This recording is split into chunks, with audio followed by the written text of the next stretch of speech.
Not since Ghostbusters 2 has pink ooze created such uncanny horror. Herbert Masterframe here, deep in the ominous woods where shit gets strange, then bleak, then graphically gore-tastic. If you put an irradiated alpaca in a giant laser blender, added a touch of atmospheric direction by the man who should have made the island of Dr. Moreau, and splashed the track with a trippy ambient soundscape by Canadian sax experimenter Colin Stetson, you'd have the color I'm attempting to describe here. With a magnifying glass up to the homegrown terror of deep pain, dysfunction, and discommunication, the family unit gets annihilated by some alpaca slaughtering extraterrestrial light beings. Its pleasures are obvious as they are mystical.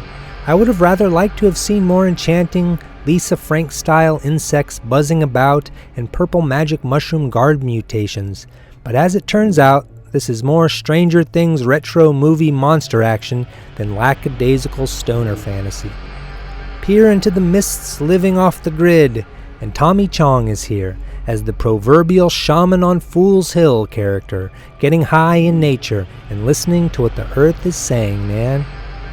Nicolas Cage is aging nicely too into his reoccurring well-meaning dad character, who, caring as he may be, has that switch in his head. Yes, even in his warmest and most gentle moments, he's still a little unnerving to watch. You know, at the drop of a hat, he's gonna go all Jack Nicholson in the Red Rum Hotel and bitch slap his daughter or something, because madness is his modus operandi. In addition to this film, there's his over-the-top murder mayhem movie Mom and Dad, and the darkest of the dark recent cult classic Mandy, unseen by me, but recently reviewed by my fellow critic Frankfurt, Delaware.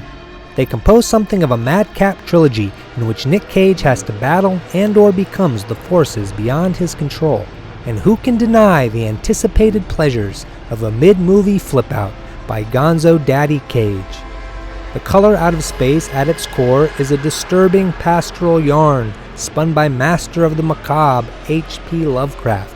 It starts out promising, with voiceover dialogue direct from the story, narrated over haunting Black Forest shots. In the primordial darkness of the mind is where all stories begin. Then a sex scene and a meteor collide, and things around the forest farmhouse become equal parts magical and monstrous. A weird magenta insect springs to life like in an Animal Planet bug documentary. The milkable alpacas get smushed, time gets altered and wrapped around itself, and the kids, way before their parents catch on, begin to perceive the extraterrestrial chaos that surrounds and literally confounds them.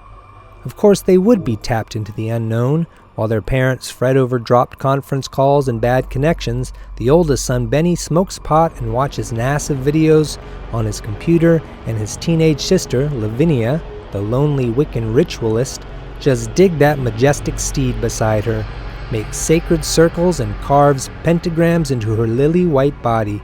There is also the matter of a hydrologist, a real expert in training, who fancies the Wiccan princess but knows well enough not to drink the water. I give Color Out of Space 3 alpacas and 2 strawberry guava joints, one for the sheriff-killing tree creature and one for Lavinia's vision of a planet other than her own.